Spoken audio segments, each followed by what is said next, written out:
Hi everyone, welcome to the Highlights from Ukraine podcast, your daily audio summary of the latest news reported in the Ukrainian media. My name is Artem, and here is the news. 750 days less the Russian invasion of Ukraine. Colonel General Alexander Syrsky, Commander-in-Chief of the Ukrainian Armed Forces, visited units on the Zaporizhia direction, reports Fakty.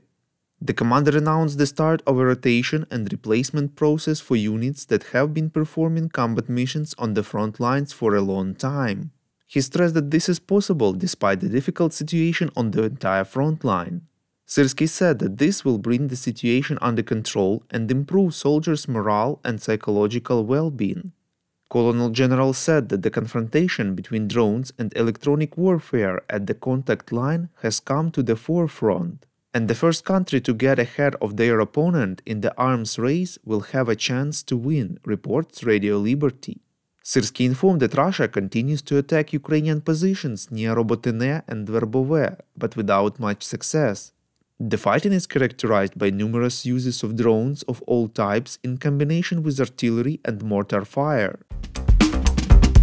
Deputy Chairman of the Russian Security Council Dmitry Medvedev has laid out the details of the so-called Russian peace formula, reports Censor. According to him, in return for Russia ending hostilities, Ukraine would need to capitulate, pay a compensation to Russia, and adopt an act of reunification of the former territories of Ukraine with the Russian Federation. Medvedev stated that to achieve so-called consensus with the international community, Ukraine must declare complete and unconditional surrender, conduct demilitarization, dismiss all constitutional authorities, and immediately hold elections for a temporary parliament. He called this the soft Russian peace formula and the compromise position.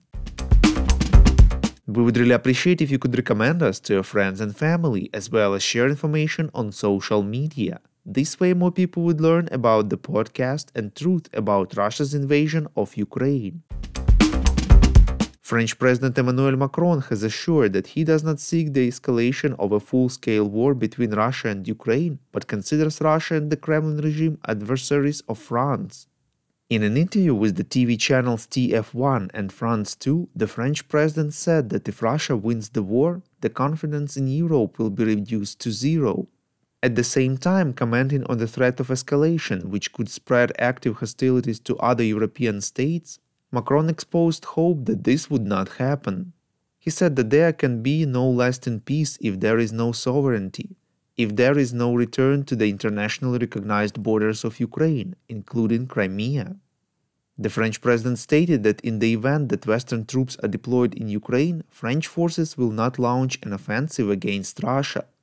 Macron explained that if France is forced to send troops to Ukraine, then the only one responsible for that is the Kremlin's regime.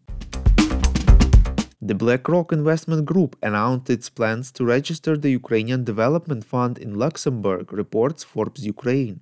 Investors plan to raise at least $15 billion for the restoration of Ukraine via this fund. The vice president of the BlackRock investment group, Philip Hildebrand, said that the development fund intends to attract at least $500 million from countries, development banks, and other donors, as well as $2 billion from private investors. He noted that the fund could unite a consortium of shareholders and debt investors that could finance reconstruction works in Ukraine for at least $15 billion.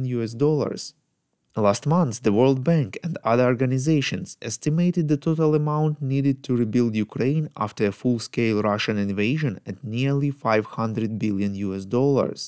Hildebrand informed that the goal is to create one of the largest public-private partnerships in history, similar to Germany's KfW, created after World War II, or the Climate Finance Partnership between BlackRock and several governments in 2021. The priority directions for the fund will be the fields of agriculture, industry, infrastructure, and energy. So far, about 20 projects out of 200 that were evaluated have been identified.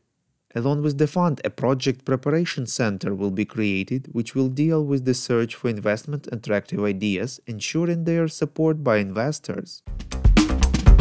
Thank you for listening to the Highlights from Ukraine podcast. We're a commercial initiative of just two people, and we need your help to grow. Share information about the podcast, rate us in the app, subscribe to our Patreon. With your support, we're getting better.